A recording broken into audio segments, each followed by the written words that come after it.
ராதேஷ்யாம் ஹரே கிருஷ்ணா, ராதேஷ்யாம் ஹரே கிருஷ்ணா.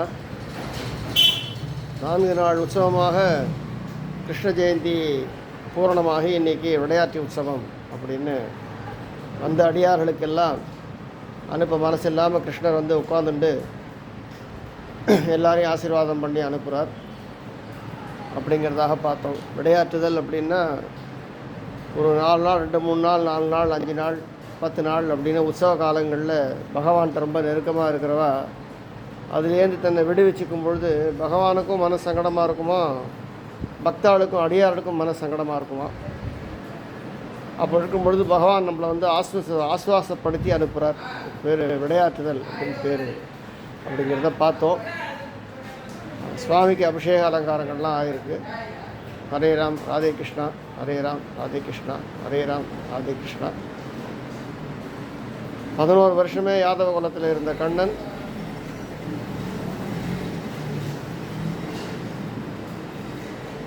கம்சன் அவள் மாமா கிட்ட சொல்லி அக்ரூவரை சொல்லி அழைச்சின்னு வர சொல்லி சமாதானமாயிட்டார். ஒன்றும் கோபம் இல்லை, மாமா பார்க்கணுங்கிறார் அப்படின்னு சொல்லி அழைச்சின்னு வர சொன்னார். ஆஹா, அக்ரூவர் நந்தகோபர் வீட்டிலேருந்து கிருஷ்ணர் அழைச்சிண்டு அங்கே போக குவலையா பீடத்தில் முதல்ல பஜாரில் ஒருத்தனை கிருஷ்ணன் முடிக்கிறார். கேவலமாக பேசுகிறான் இடையர்கள் என்று சொல்லி அவனை ஒரே ஒரு மாவாகட்டி கீழே ஒரு தட்டு, இப்போல்லாம் சொல்லுவா பஞ்சு நாக் அவுட்டு அப்படின்லாம் சொல்லுவாள் பாக்ஸிங்கில். எல்லாம் முதல்ல ஏற்படுத்தினதே கிருஷ்ணன் தான்.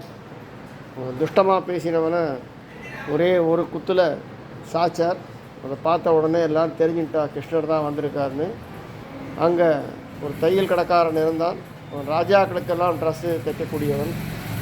அவன் உடனே என்ன பண்ணால் ராஜாக்களுடைய எல்லாம் எடுத்து கிருஷ்ணனுக்கு கொடுத்து கிருஷ்ணனை அனுபவிக்க சொல்ல கிருஷ்ணன் நேராக புறட்டு குவலையா பீடத்துக்கு போகிறார். அங்கே ஒரு யானை இருக்குது. கிருஷ்ணனை வதம் பண்ணுறதுக்காகவே கம்சன் வளர்த்துட்டு இருக்கான். அந்த யானையை முதல்ல முடிக்கணும். ஆனால் அந்த யானையை முடிக்கிறதுக்கு முன்னாடி யானை பாகன், இந்த குவலையா பீடத்தில் கூட யானை பாகன் இருக்கு. அவன் ரொம்ப திறமசாலியானவன்.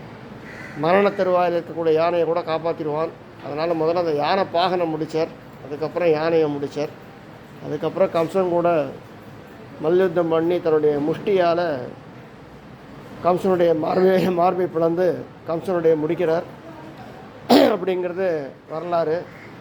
எப்போவுமே சுவாமிக்கு ஆயுதம் இல்லாத போது கை தான் சக்கரமாக இருக்கும் அப்படின்னு நரசிம்மாவதாரத்தில் பார்த்தோம்.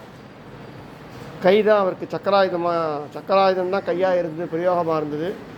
அது மாதிரி கிருஷ்ணாவதாரத்தில் நிறைய இடங்களில் சுதர்சன ஆழ்வார் தான் பகவானுடைய வலது கையில் சக்கர ரேகையாக இருந்து பல அசுரர்களை முடிச்சிருக்கார் அப்படின்னு இருக்கு.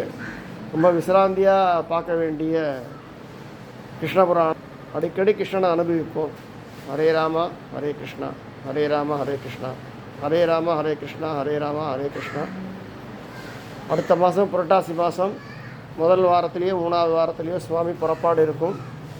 அப்பவும் இது மாதிரியான கேளிக்கைகள் சந்தோஷங்கள்லாம் கண்ணங்கிட்ட நெருங்கி இருப்போம் அப்படிங்கிறதாக பிரார்த்தனை பண்ணிக்கிறோம்.